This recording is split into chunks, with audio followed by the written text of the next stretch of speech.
My name is Steve McLeod, and I have the honor of serving as the 2020-21 SACRAO President. It's my pleasure to call to order the 74th annual meeting of the Southern Association of Collegiate Registrars and Admissions Officers. Official gavel, the official bang, and we are begun. Who would have ever thought when we left Alexandria, Virginia last year that we would wind up here? It has been quite a year. A month after we leave, we discover there's a pandemic, and we realize we are not going to be able to meet in Little Rock in February. What are we going to do?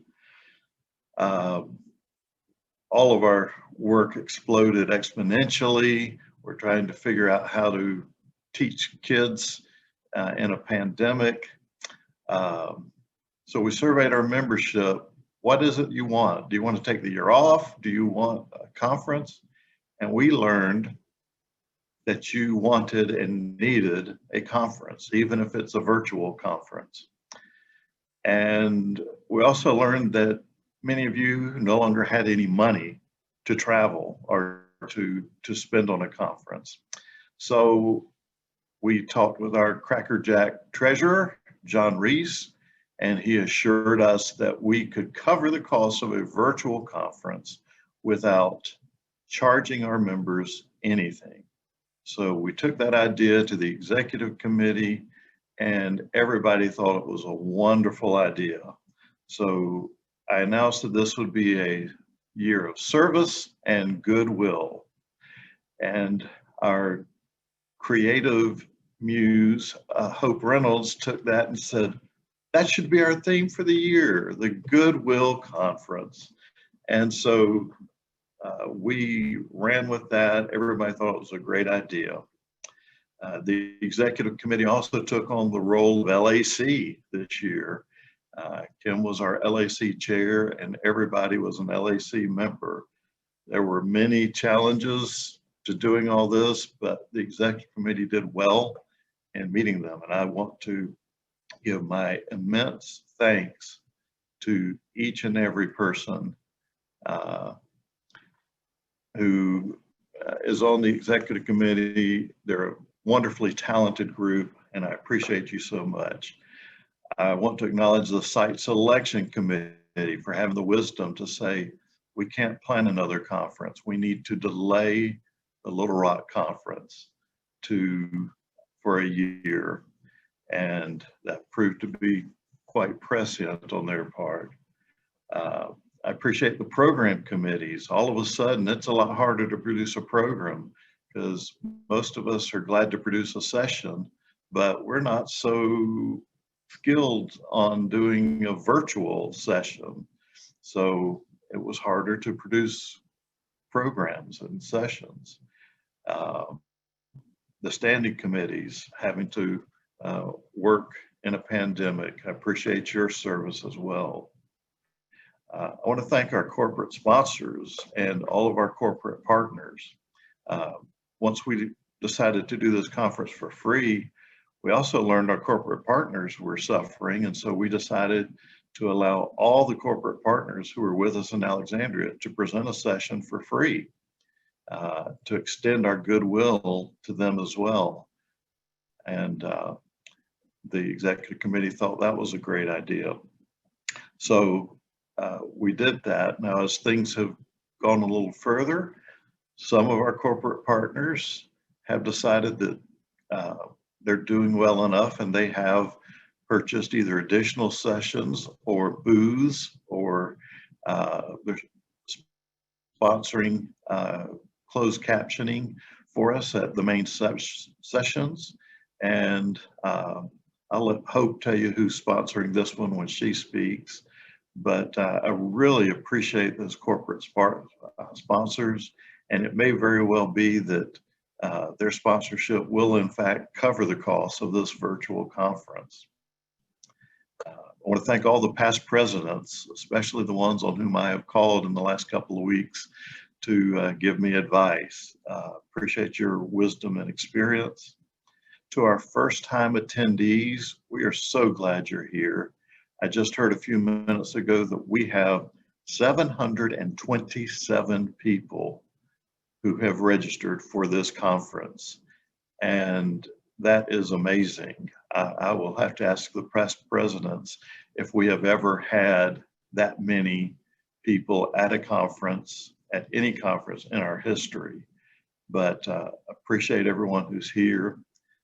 For the first-time attendees, I hope you can come next year in Little Rock so we can see you face to face and greet you. But for now, we're just glad you're here and glad to serve you. We're going to have 2 plenary speakers in the conference, and one's going to start here in just a few minutes, actually. Doug Shapiro, Executive Director of the National Student Clearinghouse Research Center, will be our first plenary. And then tomorrow morning, we will hear from Lance Bennett, the Director of Diversity Admissions at the Kellogg School of Management. I want to thank both of you for being our main speakers. I want to acknowledge all the presenters, because if you weren't here presenting, all we would have is a bunch of empty Zoom sessions. So thank you so much for being willing to present. Many of you know that we have a sister relationship with a conference in the United Kingdom called SROC. That's the Student Records Officers Conference. And usually they send 3 people to our conference. Since this is a virtual conference, 7 of them are in attendance this year. So if you see someone there who speaks with an English accent, you will know why. They are our guests from SROC, and we are honored to have them with us. We're also honored to have a representative from our national organization, SACRAO. Tiffany Robinson is with us, serving as president-elect, and I'd like to turn this over to Tiffany to bring us greetings from SACRAO. Good morning, SACRAO. It is a pleasure to be here with you today.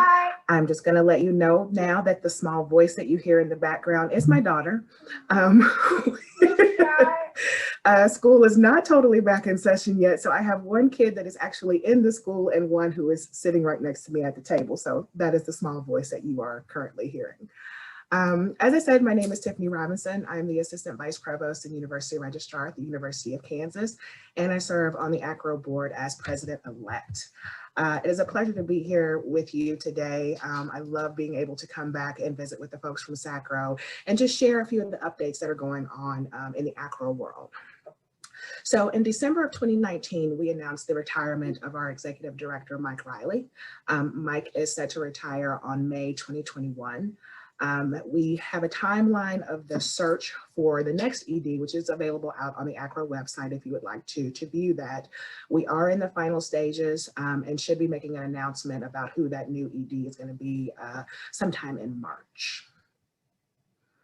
The SACRAO election results are in. If you have not received your email, this may be some new news to you, but I would like to congratulate our new 2021 board members. President-elect Rhonda Kitch, our VP for Leadership and Management Development, Philip Hunt, VP for International Education, Curry Head, and our VP at large, Tiffany Robertson.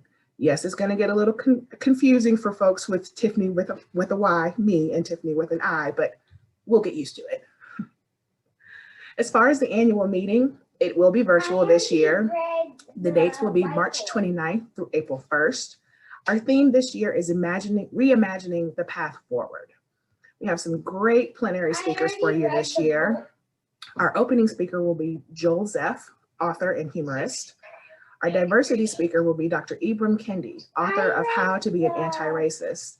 And our closing speaker will be Wintley Phipps, a founder of the U.S. Dream Academy. Early bird prices for the annual meeting are set at $249, which is a great value during this time, and that price will last until February 28th. Speaking of Dr. Kendi, if you would like to get kind of some insight into his book prior to the annual meeting, the SACRAO Book Club will be hosting him as a speaker. That is tomorrow, February 23rd. Registration is available on the SACRAO website. This conversation is going to be hosted by our Latinx Caucus Chair, as well as Joyce Phillips, who is the president of Dynamic Dimensions Unlimited. If you have the time and you are available, we would love to have you there.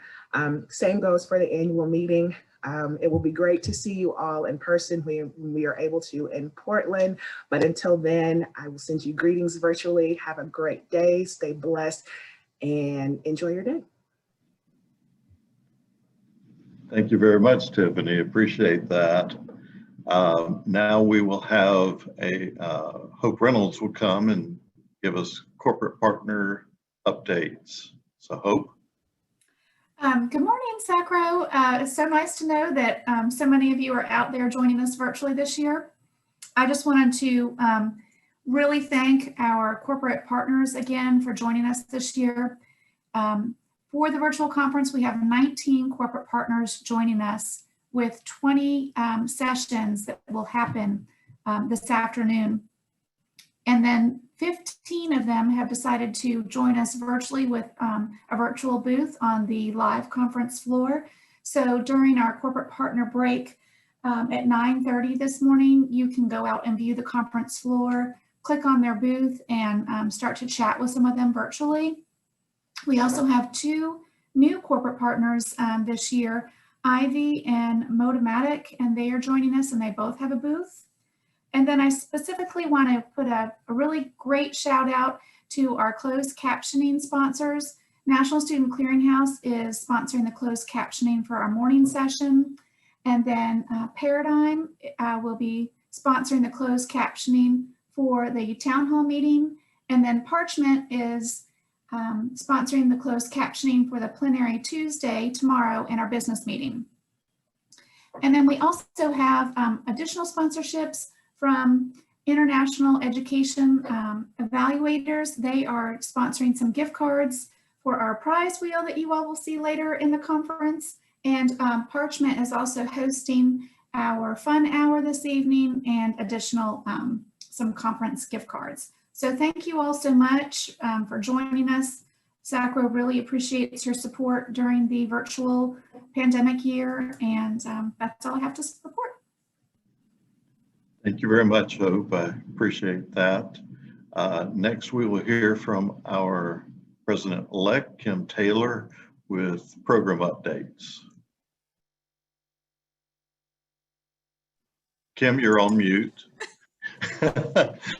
Apparently, that was the most used phrase of 2020. You're muted or you're on mute. So my apologies. Morning, SACRAO from Lexington, Kentucky, with some snow and ice melting. So I know many of you are digging out today from 3 winter storms and kind of the deep freeze of the South recently. So I hope everyone's doing well and that you have power and this morning. So pleased, so pleased for you to join today and to be with us for the first ever SACRAO virtual conference. It's been an experience, certainly, a challenge. We had an outstanding partner with our platform that we're using. We're using gotocollegefairs.com. And I think that you can see the results of that when you're logged on to the conference. I'm going to ask Melissa, maybe if possible, if she would share her screen for the main screen so that we can, and I see her going, what? So that I can show you really where to go and what you need to do. It's so easy. So throughout the program, as Hope mentioned, this afternoon, we have 20 corporate partner sessions being presented. There it is. So this is the page that you're going to see once you're logged in. And to watch presentations, you just click on the watch presentation button. And for whatever session you're interested in, you click view session, and the Zoom link is attached to this session, and it will take you right to the session. There will be a moderator for the session, introductions of the speakers. So a lot of people have worked extremely hard, the program VPs, their chairs, their committees, to put together this program. And I think as you go through the topics, you'll see that it looks different than it usually does. You're seeing some topics that we're not used to seeing. So I think that's a really great thing. And also we have a lot of presenters from outside the organization. Roger Brown from the University of Oregon. We have a couple of presenters from Department of Homeland Security. University of Puget Sound. We have a huge articulation panel this year, transfer articulation panel. One session with a software vendor and an institution presenting. So you'll see there's just a lot of variety to the program this year. Here's another one I want to point out. This is the COVID-19 vaccination in higher education. This is being presented by Dr. Roy Weiss from the University of Miami, a leading expert in the field. So we're very, very fortunate to have him today. And then here's a session if you need to just take it down a notch sometimes because you are in Zoom overload. Here's a session on mindfulness. This is being presented by my former boss at the University of Kentucky, and this is an outstanding session. So we have 17 sessions being presented. Those are the concurrent sessions. During the forums today, we have an admissions 2-year, 4-year, a recruitment forum, and also a registrar's 2-year college forum and 4-year college forum. Then you'll see the town hall meeting today at noon, and then corporate partner sessions this afternoon. And then we pick up tomorrow morning again with another plenary session with Lance Bennett, which I'm very excited for him to join us and have a conversation about diversity.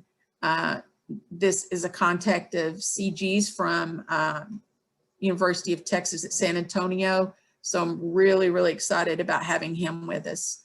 And I think an outstanding program, not the typical 90 sessions that we're used to seeing.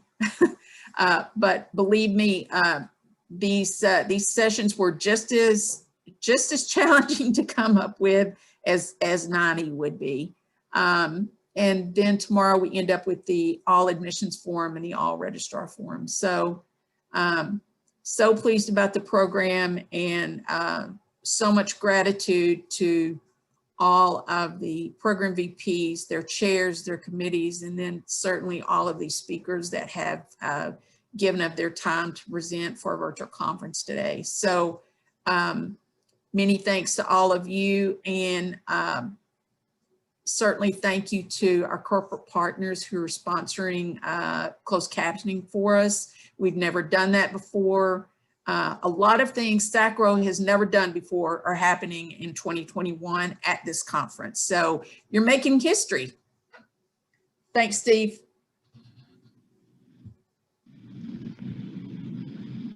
Thank you, Kim, and thanks, Melissa, for navigating all of yes, thanks, that Melissa. information. Steve, Yes.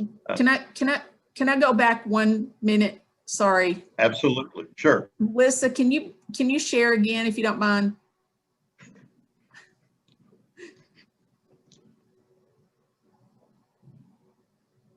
Okay, I want to point out that during the corporate partner breaks, you click on visit conference floor. This is how you can interact with the corporate partners, and then you click on whomever you want to interact with, and you can join the video chat. They don't have one, but most of the corporate partners do. So you can join but this is how you will visit with the corporate partners and go over and check out their virtual booths. That they're really, really impressive. Again, the company that we work for to this platform that we're using, it's very impressive. So here it is, group video chat. So during the corporate partner break, this is how you'll interact with the corporate partners. Okay, Steve, so sorry. Thanks, Melissa.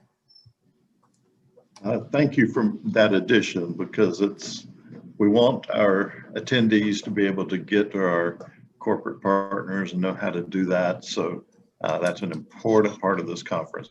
So I'm glad you made that addendum to your presentation, Kim. Thank you. Yeah. And thank you again, Melissa. This has really been a wonderful executive committee to work with. I've been amazed at the talents that are shown here and willing to volunteer their efforts here. And I don't know if we're more nervous this year because this is something we've never done before. But because I certainly feel that way, but I've never been in this role before. Usually the opening session lasts an hour, and so we're trying to collapse it. And now I think we ran through so quickly, we may finish up just a few minutes early, but I'm not certain if Doug is up. Melissa, is Doug up and ready to go at this point? Can you check on that? Okay, that was a thumbs up. Very good. Well, then I am about to close the official session officially, but do not close this link. We'll move directly into the first plenary. And Kim Taylor, if you will, please introduce our speaker. So with that understanding, we are adjourned. Kim, would you introduce the plenary speaker?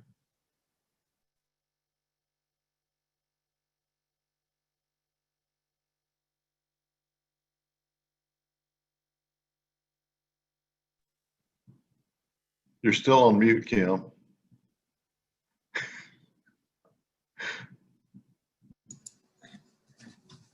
I'm struggling.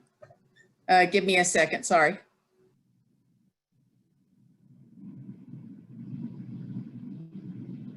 You're still on mute, Kim. Now, okay. And you're almost off your screen too. There you go. Wow, you would think I hadn't been in one Zoom meeting when I've been in 1,000. Sorry, everybody. So we're so pleased this morning to have a plenary speaker from the National Student Clearinghouse. And we're so pleased to have them sponsoring closed captioning this morning. I really, really appreciate that so much. Doug is going to talk to us this morning about higher education in the pandemic. So what does that mean? And I think we probably all know what that means. We know, to be perfectly blunt, that higher education in the pandemic has been hell. And most of us have probably worked longer and harder this past year than we have maybe throughout our careers. And that the EC was meeting last week, and I said to everyone, because we've all been just like last ditch effort to get this conference ready. But I said to everyone, is everyone just slammed in their job at work? And everybody said yes. And the same thing. And it just it's the year that just keeps on giving, right? But we're so glad. This is my first virtual conference, by the way. We're so glad that everyone has made time to be here today and to celebrate SACRAO with us, because that's what we do, right? It's we are here to network and be here with our friends from SACRAO across the many southern states. So Melissa, I think that's all I can stretch.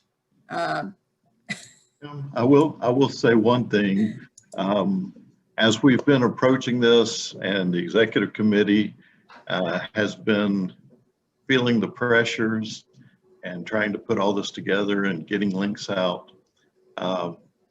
Each time we've closed a meeting, the last 2 or 3 times, I've told them, no matter what happens, this will be the best virtual conference that SACRAO has ever presented. So we have that assurance, and I will also go out on a limb for our members. And if you don't like this conference, we will refund your conference registration fee. In fact, I will give you double your money back, and we're going to take it out of my pay. So you have that assurance. This is going to be a great conference, and if not, you'll get double your money back. So I appreciate that. Yeah. Kim? Yeah.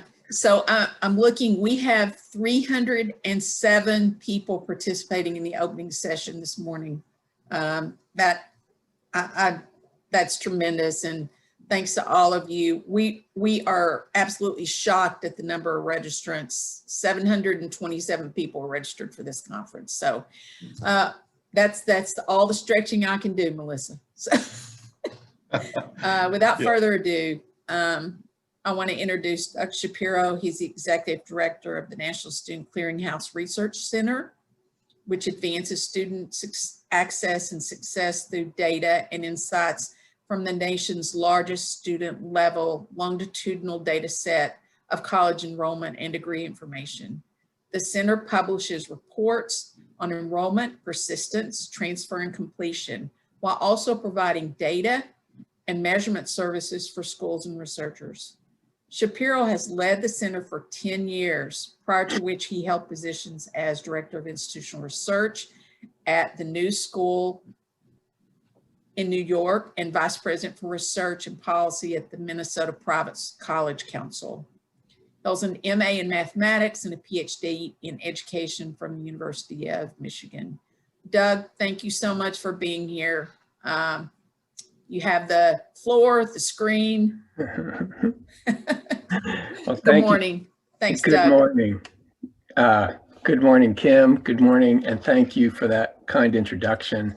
And really thank all of you for being here and for giving me the opportunity to speak with you today. I know it can be hard to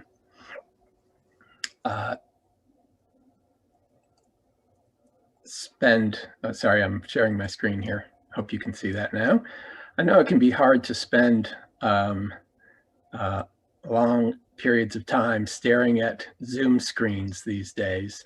But this information about what's been happening in the pandemic, I feel, is so important for all of us and for all of our students, and frankly, for a lot of our communities and our nation, that it's worth taking the time.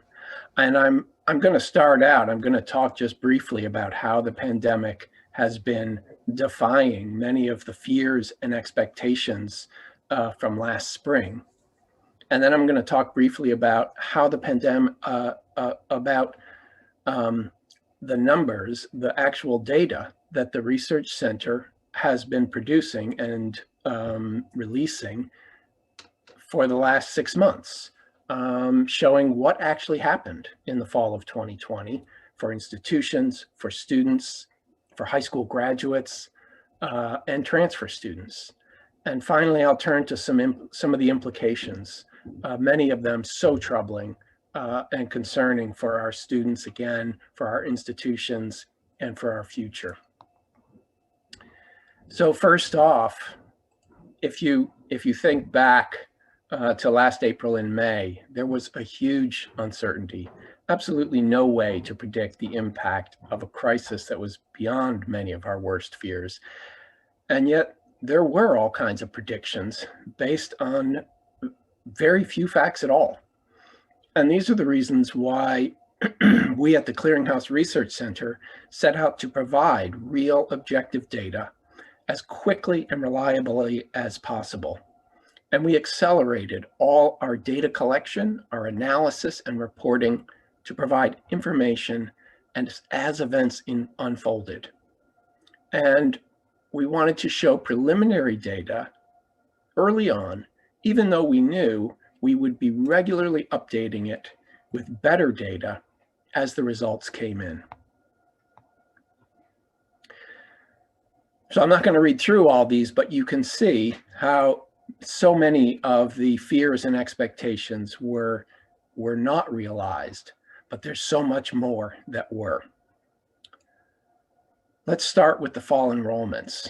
And of course, as you all know, there were significant declines in undergraduate students, and yet graduate student enrollments increased. The numbers were far worse for first-time students and freshmen, and dramatically worse at community colleges in particular. Meanwhile, enrollments grew at online schools and for-profit institutions. And of course, there was significant overlap between those two. But let's look at what was already happening before the pandemic. And these are all numbers from our standard current term enrollment estimates at the clearinghouse. And the blue bars you can see are the last 4 years. And really things were not going that great to begin with. If you look at all sectors, these are total unduplicated headcounts for higher education in the US. And from 2016 to 2019, they were declining pretty steadily, about 1 to 1.5% per year, with the traditional four-year institutions, the publics and the private nonprofits, doing slightly better, and the community colleges over on the right doing slightly worse.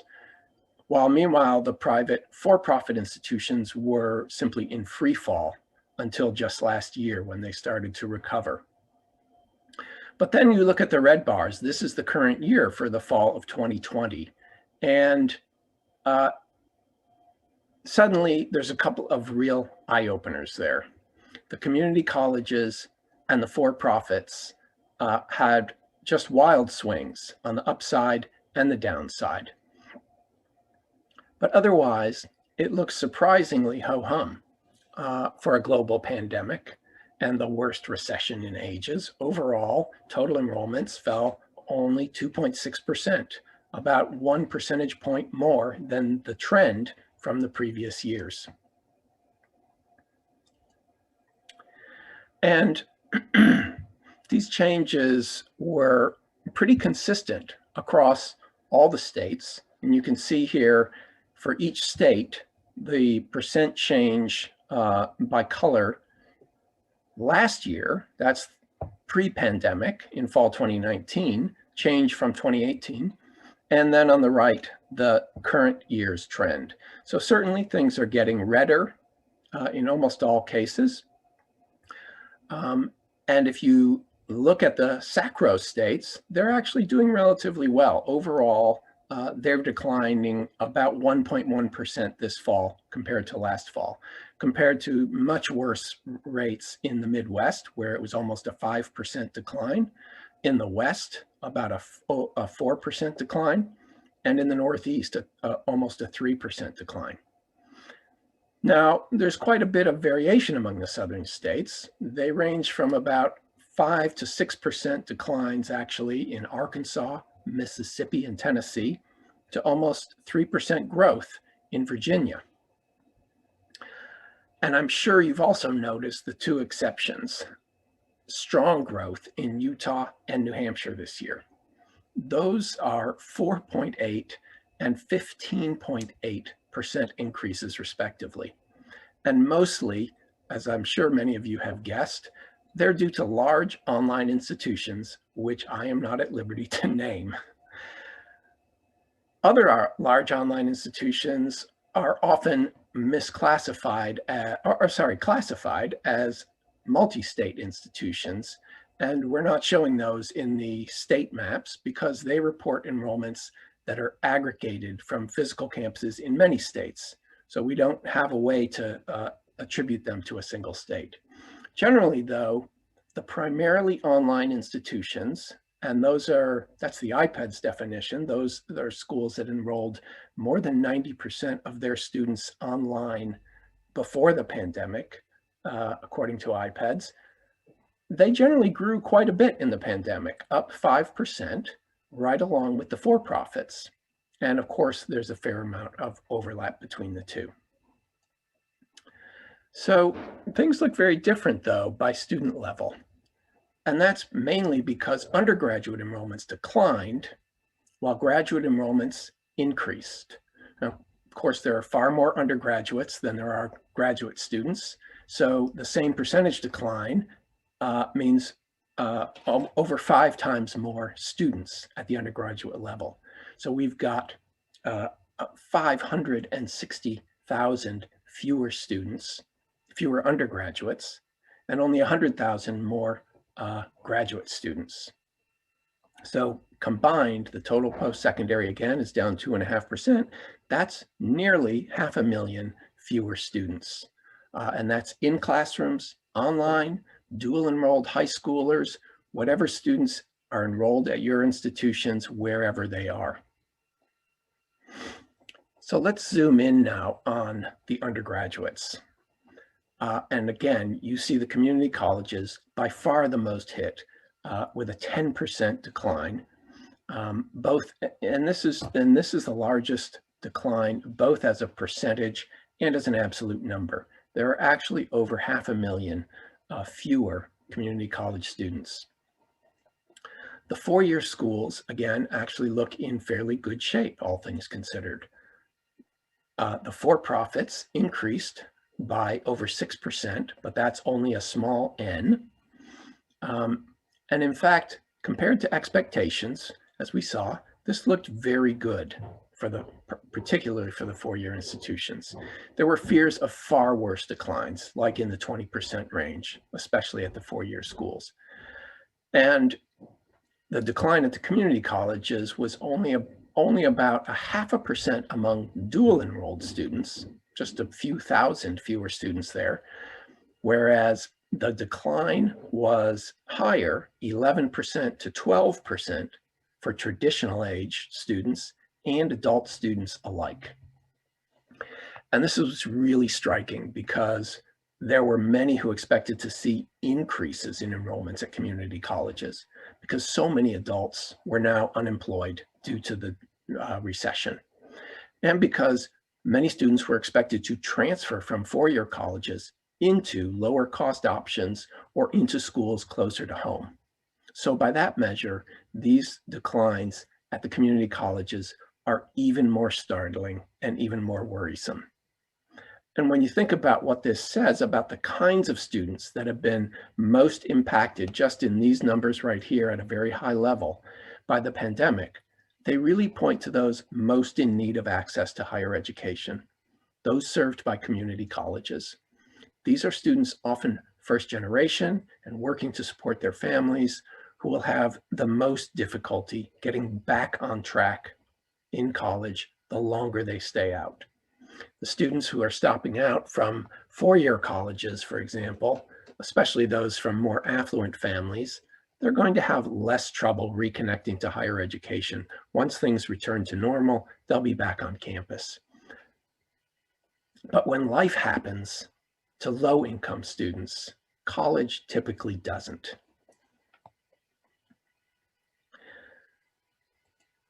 Let's turn to first-time freshmen, because this was actually one of the biggest surprises in the data.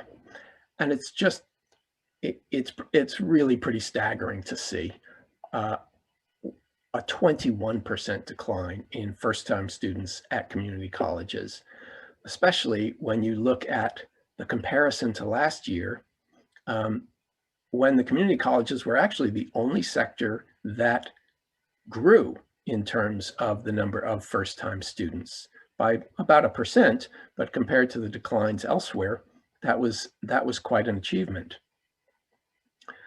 But today, we have 13% fewer freshmen overall, and the community college declines in freshmen were more than twice as steep as at 4-year publics and private nonprofits. So that's about 330,000 fewer freshmen overall and they make up over half, 60% almost, of the total loss of undergraduate students. And within that, there were about 200,000 fewer freshmen at community colleges this year. And that's almost 2/3 of the total freshman decline across the board. And note that the freshman numbers were falling at this time last year as well among the public and private nonprofit 4 years. But again, not nearly as dramatically as this year among the private nonprofits. In both cases, the declines are over 3 times as great this year as they were last year. And this is really a perfect example of the pandemic appearing to take existing trends and accelerate them to much worse levels. And also note that this is first-time students of all ages, and at community colleges especially, many of them are not coming straight from high school.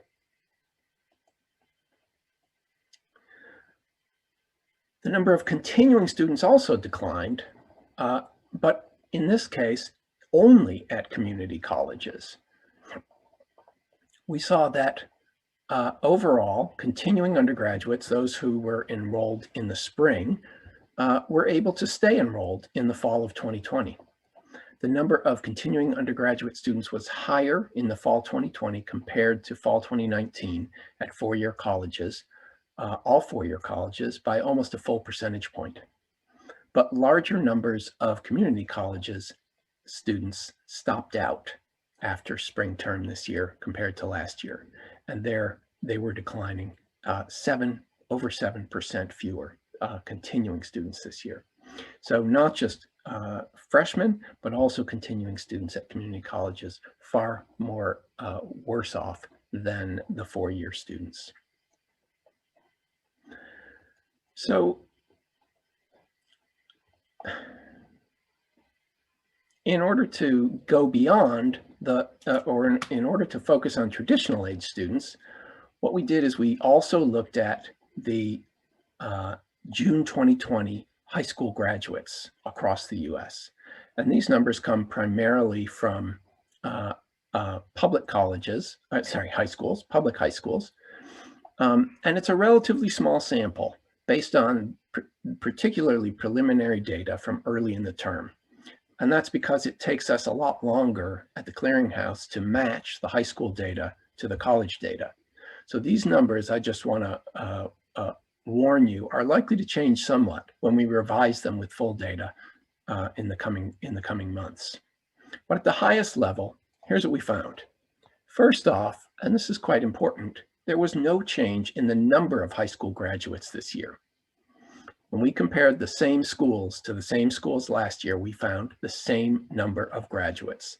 So students didn't drop out of high school due to the pandemic, and they didn't fail to graduate because of the pandemic, but they did fail to show up at college. And it's pretty clear that the declines this year were due to the pandemic and the recession, and that they are much larger for already disadvantaged communities. Most of the declines that we saw were nearly doubled for graduates from low-income, minority, and urban high schools. And all the talk about gap years among higher income students, they're actually a relatively small phenomenon compared to the impact on disadvantaged students who are struggling with much more basic challenges than whether or not they'll be able to live in a dorm this year. Things like unemployed family breadwinners, homelessness, childcare, lack of broadband internet and devices, and of course, also higher rates of COVID-19 cases and deaths in their families and in their communities. So here's just a few examples of what that looks like. When we disaggregate the results by 4 different types of high schools, showing comparisons between students from the poorer, more minority, and more urban high schools, those are the orange bars in all of these charts, compared to their less disadvantaged peers, those are the blue bars. Each of these four charts shows the year-over-year change in the number of graduates from these high schools enrolling in college in the first fall, in fall 2020, and in fall 2019 on the left. So you see small declines of just a few percent in 2019, regardless of school types. And actually, the declines were slightly smaller among the students from disadvantaged schools, showing relative gains, an actual shrinkage of equity gaps in college access last year. But then you look at the fall 2020 rates, and you see much larger declines. Those are on the right side of each of the four charts. The declines are far, and in 2020, the order of magnitude between the blue and the red bars has completely reversed. And you see much larger declines on the right in 2020. And there, the declines are far steeper for the orange schools than the blue schools. So we assume that the 2019 declines were due to the underlying demographic and economic trends pre-pandemic. And the 2020 changes over and above that trend is clearly the combined effect of the pandemic, the recession, and everything else that was happening last spring and summer. For example, if we look at the high poverty high schools, that's the upper right quadrant, the declines are twice as large as they are for students from low poverty high schools in 2020. They're almost 50% larger for students from high minority high schools. That's the lower left chart, compared to low minority high schools. There's less of a disparity between urban schools and the rural and suburban categories. That's on the lower right, but they're still declining by about 1/4 more steeply than their less disadvantaged peers. So roughly in line with what we saw in the numbers of first-time freshmen of all ages starting in college this fall, these numbers from low-income, high minority, and to a lesser extent, urban high schools are much more likely to be attending community colleges compared to their more advantaged peers. And that's where their absence, of course, shows up in the college numbers that we just saw as well. And again, these effects align very closely with what we know about the disparate impacts of the pandemic and the recession on disadvantaged communities and urban communities, particularly back in the spring and summer of 2020, when things like in-school counseling should have been taking place, FAFSAs should have been completed, enrollment decisions were being made, etc. So in that sense, it's really a discouraging confirmation of what we expected and feared all along, that the gaps would widen between these disadvantaged communities and their more advantaged peers. So let's turn back to the community colleges. And these facts and findings really show that there was nowhere to hide. Community colleges enrollments fell all across the country in every state. They also fell in every geographic setting and about the same rate, regardless of whether in suburban, rural, or town campus settings. And that's a change from before the pandemic, when the trend was that urban schools were actually doing somewhat better than campuses in rural settings. The community colleges also lost both full-time and part-time students at equal rates. In contrast to the four-year colleges, which have gained part-time students, mostly graduate students and older students, while community colleges also lost students from all age groups at equal rates, traditional age and older students. And this suggests that the highly atypical pandemic recession may only have applied to community colleges, because unlike all other recent recessions, older students in particular did not flock to community colleges this fall. Whereas at four-year colleges, at least those with graduate programs, unemployed workers do appear to be enrolling in greater numbers. They're coming back, as we would expect, to upskill and gain credentials to prepare for better job opportunities once the economy recovers. And it also says something once again about the inequitable impact of the pandemic that has affected students from low-income, minority, and disadvantaged communities more severely, not only among high school graduates and traditional age students, but among older learners as well. So let's turn to some of the student demographics in more specifics.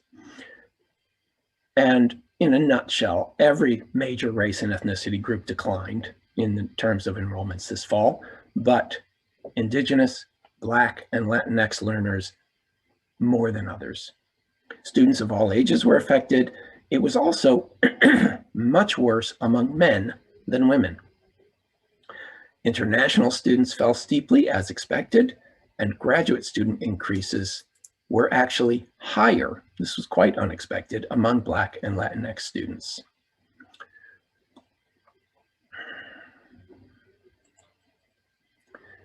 So here's what that looks like. In the next few charts, we're just going to view the year-over-year percent changes in 2020 on the right compared to the previous year's changes pre-pandemic on the left. And starting with the undergraduates on the top, you see things are actually a bit more complicated because we expected to see steeper declines among Black, Native American, and Latinx students in 2020 compared to whites because of the differential economic and health impacts of the economy and the pandemic. And in fact, Native Americans are showing the steepest declines at the undergraduate level, about 10%. But white students declined almost as much as Blacks did, and they even lagged behind them. If you look down in the graduate student charts at the graduate level. Also, it's interesting that Hispanic students seem to be doing relatively better at both levels, smaller undergraduate declines of only about 5.5% and larger graduate student growth of over 13%. But when you look at the 2019 changes, you see the underlying demographic trends pre-pandemic, and Hispanic students there were increasing last year, as they have been generally as a percent of the population for some time. And whites, on the other hand, were already declining at 6%. So in terms of the effect of the pandemic, you can see the impact more clearly here, where I'm showing the swing or the change from the pre-pandemic underlying trend to the fall 2020 trend. It's a 7 percentage point swing for Latinx students at the undergraduate level, a 4 percentage point swing for Native Americans, and on down to just 0.8 percentage points difference for white undergraduate students compared to the trend from before the pandemic.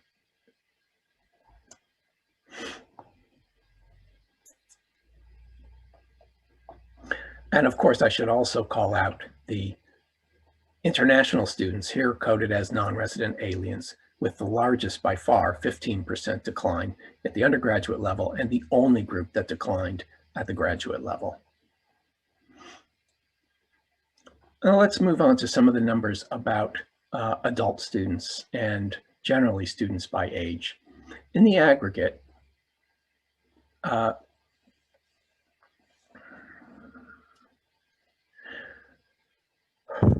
where we're not separating out the graduate students here, the declines are pretty consistent, you see, across all age levels. But there's a huge difference between male and female students. Gender, for some reason, is a big differentiator here. Men are declining at 2 to 4 times the rate of women within every age group. And to some extent, this was true, at least for older students, in the pre-pandemic trend as well. But this is quite frankly hard to explain, as we've heard a lot about the overwhelming impact of the pandemic on women facing increased childcare and family care loads increased workloads, and if anything, higher unemployment rates than men. And I also want you to note the huge swings between 2019 and 2020 in high school dual enrollments. These are the 17 or younger bars at the top of each gender. Those have been increasing steadily for years, 5 to 10% year over year, in particular over the past pre-pandemic seasons. But now turning negative in both male and particularly male, and also for female this year.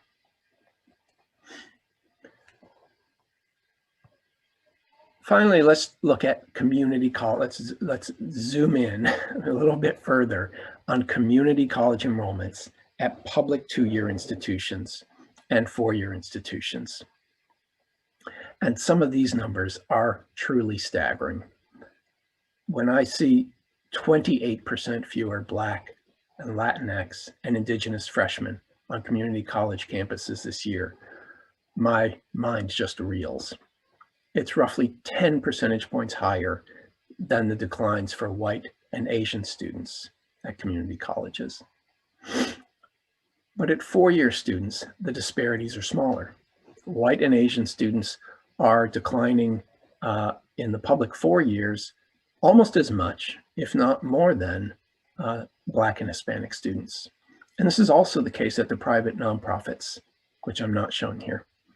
Although again, compared to the underlying trend, Hispanic students should be increasing, and you can see that in both sectors in 2019. And I think this speaks once again to the very different phenomena impacting different ends of the income range. Students from wealthier families may be choosing gap years, while lower income students are forced out of college. It's what I call the gap year versus the equity gap. Now let's turn to transfer enrollments. This is about overall student mobility, not just upward transfer from community colleges to 4-year institutions, and not just formal changes of program, but we measure any change in institution of enrollment from one term to the next for each student. And we measure this because there was a lot of concern that the pandemic would disrupt student behaviors, not just by keeping them out of college, but also by causing them to change schools unexpectedly due to changing finances, geographic constraints limiting travel, or just price to value considerations that may have shifted when the residential campus experience suddenly went online.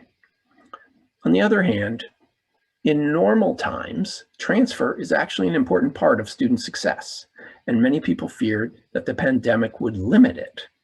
Upward transfer enables access to bachelor's degrees for community college students, of course, in the traditional sense, but lateral and even other forms of transfer also enable critical opportunities for course correction by students whose educational or career goals may have changed, who may have discovered a need for a stronger institutional fit, or whose life circumstances have changed, requiring moves because of jobs, family situations, or financial needs. So barriers to transfer can be barriers to student success because they lock students into schools that are no longer working for them. So let's take a closer look. First, the pandemic seems to be causing fewer students to transfer, not more. And this again was a surprise. The expectation was that disruptions would cause students to change colleges. Second, reverse transfer seems to be declining the most, which runs clearly counter to many expectations that we would see an increase in students from 4-year schools seeking to limit tuition costs and travel by switching to nearby community colleges. That simply did not happen. Third, lateral transfers also declined substantially by double-digit percentage, while the number of upward transfers was mostly flat, declining by less than 1%. Now, if the pandemic continues to constrain these options, students will face ever larger barriers to educational attainment, to promising careers, and to socioeconomic mobility. And what's worse, today's data show that these adverse impacts fall disproportionately, once again, on Black and Latinx and Indigenous students. So here are some of those disparities. Among transfers into four-year institutions, we saw declines among Black and Latinx students that were 2 to 3 times larger than for white students. And we saw actual increases in transfer among Asian students. Now, all of these changes, of course, are relatively small compared to what we saw in some of the previous numbers among freshmen, etc. But they point in the direction of transfer becoming more of an advantaged student pathway. The pandemic seems to be limiting options for Black and Latinx and lower income students to move to bachelor's institutions, while perhaps jump-starting the process for those able to attend more competitive and often more expensive out-of-state colleges. So you see that intrastate transfers actually fell quite a bit, almost 2%, while interstate transfers, that means the community college or the four-year institution, is in a different state from the prior enrollment in the community college, rose 2.3%. So while we typically think of upward transfer as increasing opportunities and helping to reduce attainment gaps in higher education, increasing equity and diversity of access to the bachelor's degree, these numbers belie that. The numbers increased again for Asian, Latinx, and white students, but declined slightly for Blacks.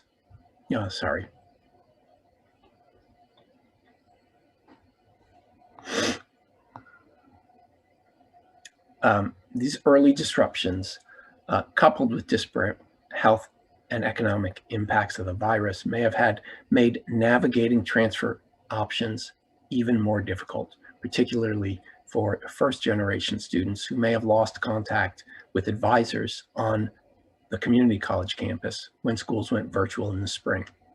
And at the same time, some four-year colleges appeared to be streamlining the transfer process this year in an effort to maintain enrollment and improve diversity.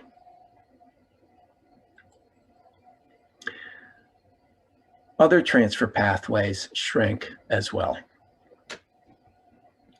Most students, for example, who return from a stop out also transfer at the same time, but we saw far fewer returning some college no degree students this year, 17%, after they grew by almost 8% in 2019. And even summer swirl declined.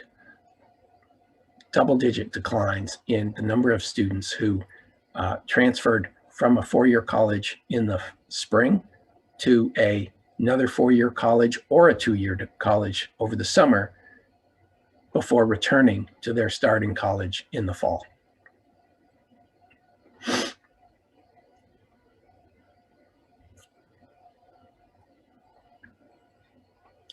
So let's wrap up with a quick summary of some of the main points, and then we'll talk about the implications.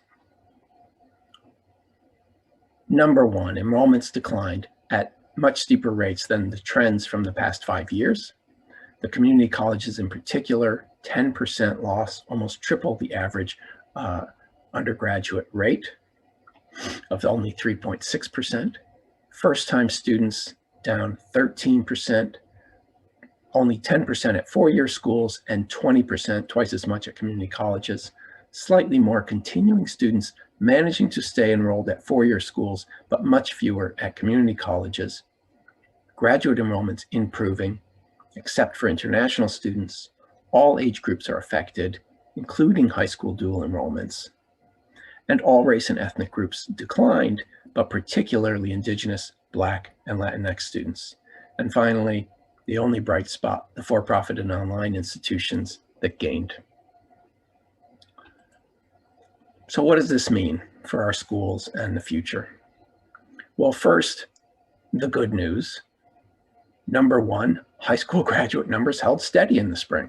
It's possible that higher graduation rates may continue, and in the high schools, may continue to temper what we have been told to expect in terms of large demographic declines in the number of high school graduates in coming years.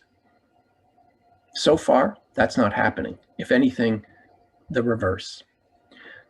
Second, four-year colleges did a great job of holding on to their continuing students from the spring. In spite of online classes and empty football stadiums, the vast majority of four-year students came back in the fall. And of course, graduate enrollments grew. So the recession effect, particularly for unemployed adults, still has some force, at least for learners who already have undergraduate degrees. On the bad news side, we saw large declines in new freshmen and returning students, and particularly adult students, returning adult students. And these were staggering drops. College enrollments have been shrinking slowly ever since the end of the Great Recession, but we've never seen anything like this so large and so sudden. It's clear that many of these students will not recover, will not get back on track. So these enrollment declines will take years to work through the system. You think of all the freshmen that aren't there this year, some of them will come back, but there will still be fewer second-year students next year and third-year students the year after, etc.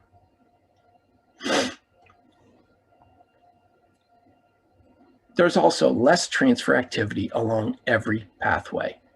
And as I've said, this is bad news because transfer is an important component of student access and success, and it appears to be becoming more of a source of inequity, increasingly advantaging those who already have a leg up. And the current declines in community college enrollments, community college freshmen, will mean fewer transfer students available for upward transfer to four-year schools in the coming years. So those four-year colleges that have been increasingly looking to transfer students to help shore up their declining enrollments might have a surprise in store for them.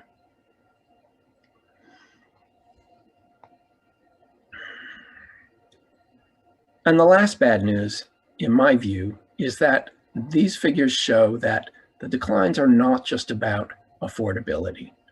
Students and families are being forced to make excruciating choices during the pandemic. Choices about the value of investing in education, in the human capital of the next generation, in future earnings at the expense of today's rent and food and healthcare. Today's economy seems to be conspiring against learners' ability to engage in college as we know it. Think of low-wage jobs, unequal access to broadband, breakdowns in social services, healthcare, economic support. The list goes on of all the inequities in our society that are being exposed and exacerbated by the pandemic and the accompanying recession. So that leads us into what I consider the most frightening news from these data. First, the huge disparate impact and growing equity gaps. I've probably already said more than enough about this, but how damaging it is to our future as a nation. And the declines in the community colleges alone raise very troubling concerns in this aspect. So I'll just leave that one there. Community college viability, second, is a serious concern right now. I think a lot of people are asking, how many of them will be able to survive? This impact is especially troubling because these schools serve so many of the most vulnerable students, those most in need of engaged support, and those who will have particular difficulty getting back on track if they stay out of college too long, all of which has long-term implications for their future earnings potential and for our national economy and social inequities. Our recent completions report showed the first decline in completions rates for students who started at community colleges in years. And this will only worsen due to the pandemic declines in continuing and in returning students at community colleges. There will be fewer students graduating from community colleges in 2 years, 3 years, 4 years, and even 6 years when you count the ones who would have transferred into 4-year colleges and earned bachelor's degrees. Finally, the frightening notion of a lost generation of high school graduates. High school counselors are already overburdened trying to transition one graduating class at a time into college. Who will be reaching out to last year's graduates to get them back on track while also trying to prevent a repeat among the 2021 graduates? There's a real risk that these students will never be able to catch up educationally if we don't find ways to get them back on track quickly. Because the longer they stay out, the harder it will be for them to return. And all this, of course, has serious implications, as I said, for the national economy, for our civic society. If you think about a generation of workers with lower skills, reduced educational attainment, lower employability, and ultimately lower productivity. So that ends my my assessment of the troubling situation that we face today. I want to show you that we will continue to produce these reports throughout the spring and next fall, and probably beyond. We'll repeat the enrollment and transfer reports on the same monthly schedule. We'll be updating our high school benchmarks reports, as I mentioned, early next month. And all of these reports are available online for free public download at the Research Center's website. And finally, don't forget to tune in to another clearinghouse session on data later today at SACRAO. I can't resist giving a plug to my colleagues, Pepe Carreras and Ken McVeary, who will be talking about new directions in data use, including the Post-Secondary Data Partnership, or the PDP. So if we have a few more minutes, I'm happy to take questions. Yes, Doug, we have time for questions. So anyone who has a question, feel free to put the question in the chat and we'll pass that along to Doug, or you can raise your hand and voice your question. Doug, thank you so much. That I think, you know, some of the things that you shared with us, probably we realized were happening, but to see the data and to see the extent is extremely interesting. We do have a question. Has any data been collected on the number of high school students eligible to take AP test and those that were able to take the test compared to last year? That's a great question. I think that research is underway, and I think we'll see some of that information, particularly on the AP test, coming from the researchers at the College Board in the coming months.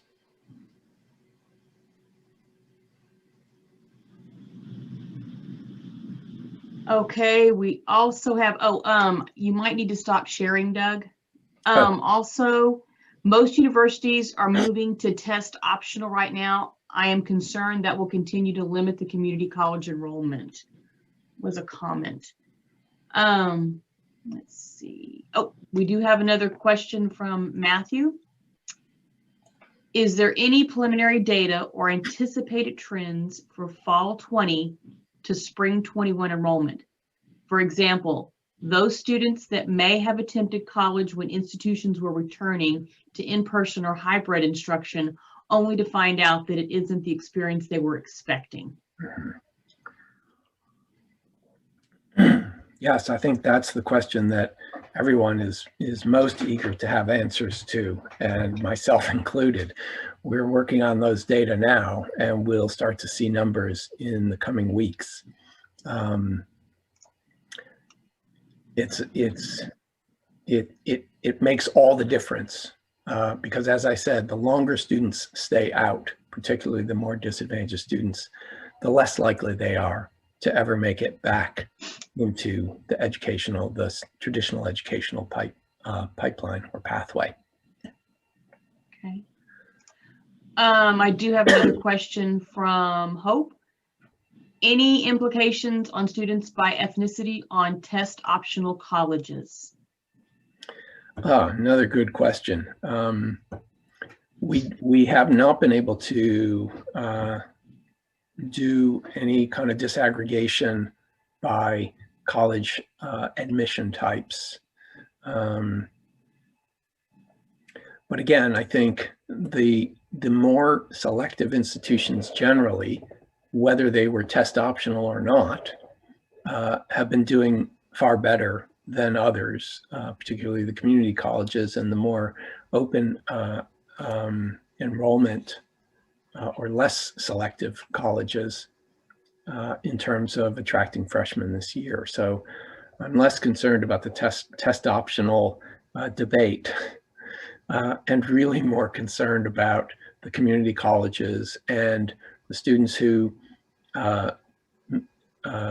probably weren't taking tests to begin with because they were planning or would have been enrolling in colleges that don't even require tests.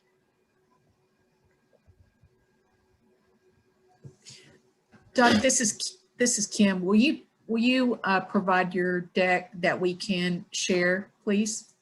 Absolutely, I'd be happy to. Okay, thank you. Yeah. And I do have a question. So one thing that you mentioned of real concern to me is that those high school graduates from 2020 that didn't enter college, and you mentioned that, you know, guidance counselors, we know those people are overworked anyway and have more students than they can deal with. So how does this information get to secondary schools so they can address that? I know that you all have partnerships with secondary schools. Right, so part of the reason that we have these data on high school graduates is because the high schools and districts, and in some cases entire states, ask us to provide them with information on the post-secondary enrollments of their graduates every year. And so the Clearinghouse does provide that information to thousands of schools and districts across the country, and it gives them student level details.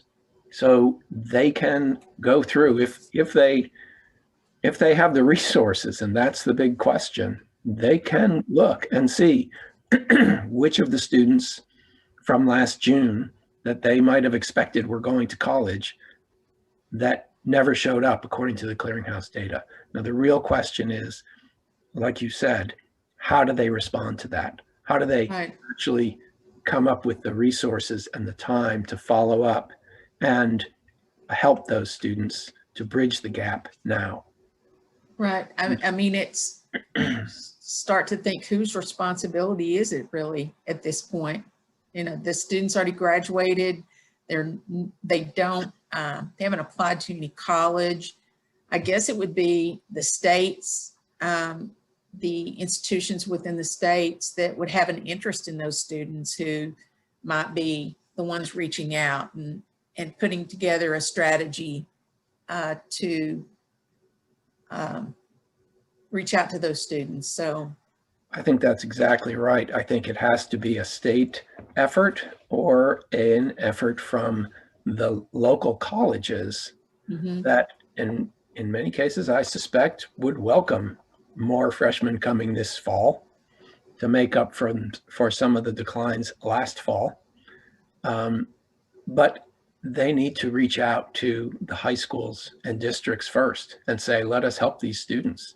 can you tell us who they are so we can reach out, because we may have advising and guidance resources to help them get back on track Right. that you aren't available to you right now. Right. So those reports that you mentioned, Doug, that are going to the high schools, would those reports be available to colleges as well to pick up on some of those students? Yeah, so our student tracker service doesn't allow, for privacy reasons, doesn't allow us to provide the student level information that they would need. We only provide them to the high schools that have served those students to begin with. And that's why I say the colleges would have to reach out to the high schools and ask them for help in identifying the students. We do have a comment from Dennis. I have noticed a significant decline in the numbers of scholarship applicants from high schools across our Lions Club district in Central Florida, a drop of 40%. Hopefully this is not indicative of our college-going students in 2021. Wow, that's a really large decline. We've seen similar data coming from the Common App recently. I'm sure many of you have seen these as well. I think they suggest a large declines, not quite that large, maybe 10% in the number of students, for example, who are applying for admission fee waivers. Very similar, and also large declines in the number of students who are applying for financial aid by filling out the FAFSA.